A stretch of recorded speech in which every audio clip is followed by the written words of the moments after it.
সকাল সকাল বেরিয়ে পড়লাম বাগান কাটার উদ্দেশ্যে। সেখানে এসে দেখলাম, আমি স্বপ্নেও ভাবিনি যে আমার সঙ্গে এরকম হবে।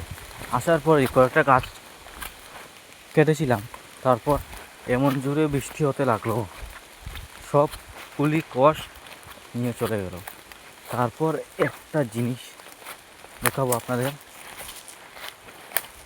এই দেখো গাইস, এই দেখো কষ, গাছের কষ। তো আমরা যাবো এখন নিচের দিকে গাছ কাটার জন্য। সেখানে রাস্তাটা বৃষ্টির জন্য পিছলা হয়ে গেছে। দেখো গাইস, কত বড় বড় স্কেপ হয়েছে। তো গাইস, আমরা এখন এদিকে যাচ্ছি, এদিকে গিয়ে সেই পাশের গাছটা কাটবো।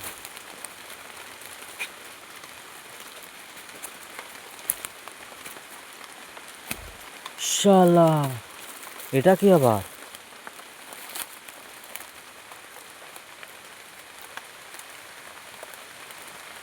গাইস, এখানে পাখি ছিল, এই দেখুন পাখির ডিম। এখানে পাখি ছিল, পাখির ডিম দেখুন।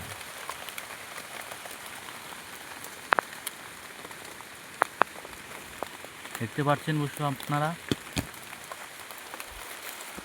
তো আমি আবার গাছ কাটতে লাগবো। সেখান থেকে পাখি চলে গেছে, সেই পাখিটাকে ডিস্টার্ব করার দরকার নেই আমার। সেখান থেকে আমি চলে যাবো এখন।